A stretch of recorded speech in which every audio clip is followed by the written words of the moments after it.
బంగాళాఖాతంలో ఏర్పడిన అల్పపీడనం 2 రోజుల్లో మరింత బలపడే అవకాశం ఉంది. ఇది ఉత్తర వాయువ్య దిశగా ఒడిశా వైపు పయనిస్తుందని విశాఖ తుఫాన్ హెచ్చరికల కేంద్రం తెలిపింది. దీని ప్రభావం వచ్చే వారం రోజుల్లో మోస్తరు నుంచి తేలికపాటి వర్షాలు కురుస్తాయని వివరించింది.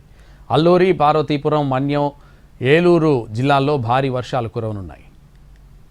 గడిచిన వారం 10 రోజుల నుంచి 2 తెలుగు రాష్ట్రాల్లో కూడా విభిన్నమైన వాతావరణ పరిస్థితులు నెలకొంటున్నాయి. ఒక చోట వర్షం ఉంటే మరో చోట ఎండగా ఉంటుంది. అయితే ఉపరితల ద్రోణి ఏదైతే ప్రభావం ఉందో దానివల్ల ప్రస్తుతం గడిచినటువంటి వారం 10 రోజుల నుంచి కూడా చాలా చోట్ల కూడా విస్తీర్ణమైన వర్షాలు కురుస్తున్నాయి. మరి రానున్న రోజుల్లో ఈ పరిస్థితి ఏ విధంగా ఉంటుంది ప్రస్తుతం విశాఖ వాతావరణ శాఖ అధికారితో మాట్లాడదాం.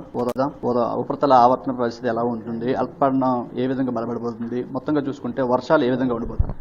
నిన్న మనం చెప్పుకున్నట్లుగా వాయువ్య బంగాళాఖాతం, దానికి ఆనుకుని ఉన్న పశ్చిమ మధ్య బంగాళాఖాత పరిసర ప్రాంతాల్లో ఒక ఉపరితల ఆవర్తనం ఈరోజు ఉదయం ఏర్పడింది.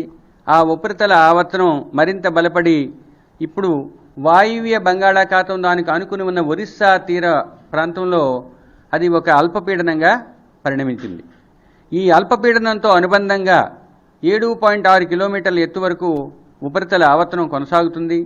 ఇది దక్షిణ దిశకు వంగి ఉన్నది. ఈ అల్పపీడనం రాబోయే 48 గంటల్లో ఉత్తర దిశలో పయనించి మరింత బలపడే అవకాశం ఉన్నది.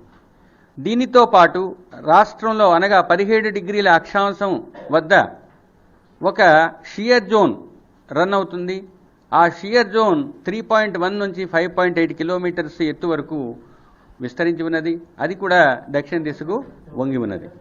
ఈ వాతావరణ పరిస్థితుల వల్ల రాష్ట్రంలో రాబోయే వారం రోజులు కూడా చెదురుముదురుగా తేలికపాటి నుంచి మోస్తరు వర్షపాతం నమోదయ్యే అవకాశం ఉంది. ఋతుపవనాలు అనేవి జూన్ మాసంలో ఎక్కువగా ఎఫెక్ట్ చూపిస్తుంటాయి. ఇప్పుడు ప్రస్తుతం దిశ కొనసాగుతున్న విధానం చెప్పారు. మరి రానున్న జూన్, జూలై నెలల్లో 2 తెలుగు రాష్ట్రాల్లో ఋతుపవనాల ఎఫెక్ట్ ఎలా ఉండబోతుంది? ఒకటి, వీటికి సీజనల్ ఆసిలేషన్స్, రకరకాల సినాప్టిక్ కండిషన్స్ సపోర్ట్ చేస్తాయి. ఒక నైరుతి ఋతుపవనాల్లో వెట్ స్పెల్స్, డ్రై స్పెల్స్ రెండూ ఉంటాయి.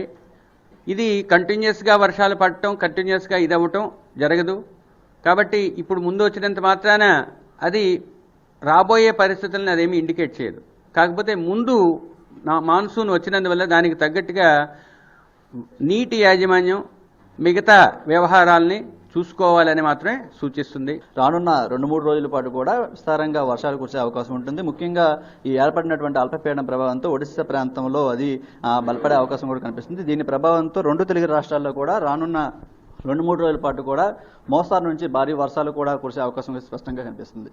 కెమెరామెన్ సురేష్తో చిరంజీవి, ఎన్టీవీ, విశాఖ నుంచి.